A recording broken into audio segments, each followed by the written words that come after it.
ছোটবেলা থেকেই আমার অভ্যাস, কোনো জিনিস একবারে খেতে একদমই পছন্দ করি না। আজকে খাবো কালকে খাবো এভাবে করে খেতে আমার অনেক ভালো লাগে। আসসালামু আলাইকুম, সবাই কেমন আছেন? নতুন আরেকটি ব্লগ ভিডিও নিয়ে চলে আসলাম। আশা করি শেষ পর্যন্ত দেখবেন। অবশ্যই একটা লাইক বা লাভ রিয়াক্ট দিবেন প্লিজ। আজকে আমি আপনাদের সাথে শেয়ার করব খাসির মস্তক দিয়ে আলু দিয়ে যে কিভাবে এত মজার তরকারি রান্না করা হয়, সেটা মনে হয় অনেকেই খান নাই। আমি বলবো এভাবে করে একবার রান্না করে দেখুন, অনেক বেশি মজা লাগবে, একেবারে ফ্যান হয়ে যাবেন ইনশাআল্লাহ। প্রথমে যেই কথাটা বলছিলাম, আমার হাজবেন্ড কিন্তু একটা খাসির মাথা নিয়ে আসছিল, সেখান থেকে অল্প পরিমাণ একটু মস্তক পেয়েছিলাম। আমি ইচ্ছা করলে ওদিনেই কিন্তু রান্না করে খেয়ে ফেলতাম, কিন্তু ওই যে বললাম আমি একেবারে খেতে একদমই পছন্দ করি না। কেননা আজকে ভালো খাবো কালকে না খেয়ে থাকবো, সেটা কিন্তু আমার একদমই পছন্দ না। একটু একটু করে খাবো, অনেক দিন খেতে পারবো। যেহেতু খাসির মস্তকের পরিমাণটা অনেক বেশি কম, তাই ভাবলাম আজকে একটু আলু দিয়ে রান্না করি। এভাবে করে রান্না করলে অনেকেই খেতে পারবে, আমাদের তিনজনে কিন্তু ভর পেট হয়ে যাবে। এই তো এখানে কিন্তু আমি আলু পেঁয়াজ একসাথে ভাজা ভাজা করে নিচ্ছিলাম, যেহেতু আলুটা একটু সিদ্ধ করতে সময় লাগবে, তাই ভাবলাম এইভাবে করে আমি ভাজা ভাজা করে নিই, তাহলে আলুটা অনেক সুন্দরভাবে সিদ্ধ হয়ে যাবে। রান্না কিন্তু একই, আপনি যেভাবেই করেন না কেন খেতে কিন্তু একরকমই লাগে। তো আমি এখানে কিন্তু আদা রসুন পেস্ট একসাথে দিয়ে দিলাম, দিয়ে সুন্দর করে একটু লবণ দিয়ে নেড়ে চেড়ে নিব। নাড়াচাড়া হয়ে গেছে, এখন সুন্দর করে আমি একটু এখানে পানি দিয়ে দিব,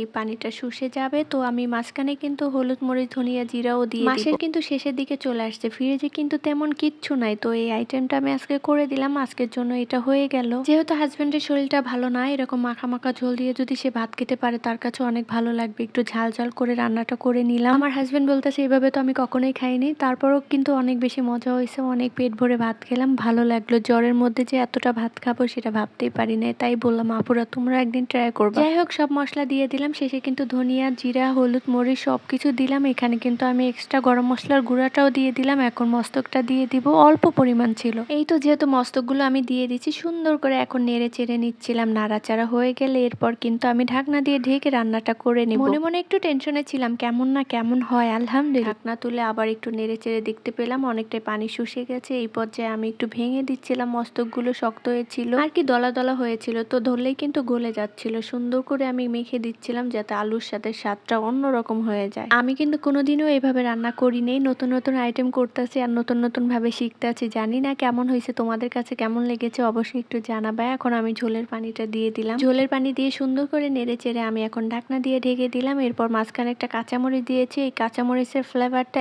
এত সুন্দর ছিল কি বলবো, ঢাকনা তুলেই এত ভালো লাগতেছিল। ঢেকে দেওয়াতে অনেকটা ঝোল উপরে উঠে আসছিল, তাড়াতাড়ি ঢাকনা তুলে এখন আমি কাছিয়ে নিচে দিচ্ছিলাম। এরপর নেড়ে চেড়ে আমি ফাইনালি তোমাদের সাথে শেয়ার করলাম, এই তো আমার রান্না হয়ে গেল। যেহেতু একটু মাখা মাখা খাবো তাই একটু ঝোল ছিল। তো সবাই ভালো থাকবা, আমাদের জন্য দোয়া করবা। এই তো আমি এখন একটা পিরিচের মধ্যে তুলে নিয়ে তোমাদের সাথে শেষবার দেখাচ্ছি কেমন হয়েছে। অবশ্যই অবশ্যই কমেন্টে জানাবা। খেতে কিন্তু অনেক টেস্টি ছিল। ভালো থাকবে, সবার সুস্বাস্থ্য কামনা করছি। আল্লাহ হাফেজ, আজকে এই পর্যন্তই।